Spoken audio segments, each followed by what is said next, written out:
Going, everybody. Cable Guy Ken coming to you on a Friday.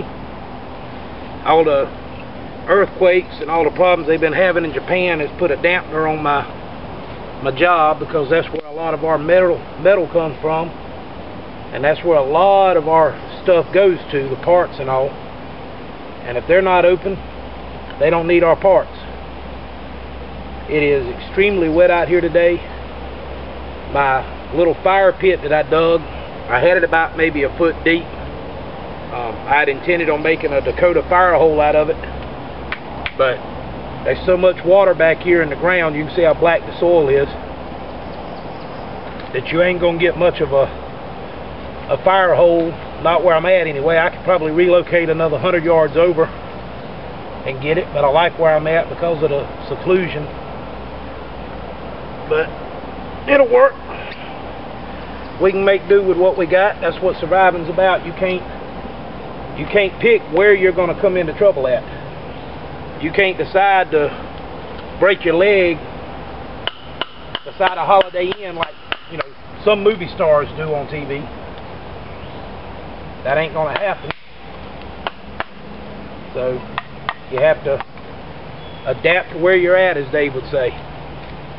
Adapt and make it happen. I'm going to get me this little fire going. I don't know if it showed up good in the video or not, but I got my little my version of an EDC here with me, and I got my little Gigr on there. All I used for that was one little 3-inch piece of fatwood that I keep in my fire kit. Just a little piece of fatwood. I used the Gigr to shave the shavings off of it. Then used the Gigr to split it into 4 smaller, almost toothpick-sized sections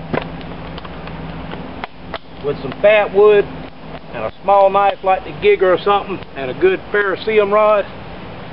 That's just my light my fire army model I got in my pocket there. Something like that. If you can't get a fire going, you just ain't meant to live, y'all. That's the way I feel about it. I mean, if you can't get a fire going with fatwood, I don't care what the conditions is like, there's something wrong with you. As long as you got decent dry wood, and this is, it's almost, some of it's punky wood, but I'm going to throw it on there to get some smoke going, to blow some smoke into my shelter as I pile it on.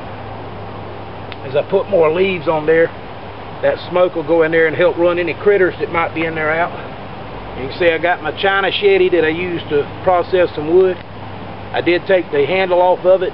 It is a hollowed out handle. To give you a little close in on that.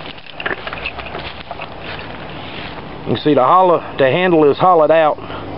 That's probably about a 3-inch spot. So if you put a new handle on it, like I was going to do, you got the option either drilling a pinhole here and here with a carbide bit, and it will do it. Or when you put your handle on, drill your pinhole right at this edge in your handle and right at that edge in your handle, and that'll keep it from sliding back and forth either way. It'll keep it wedged in there good.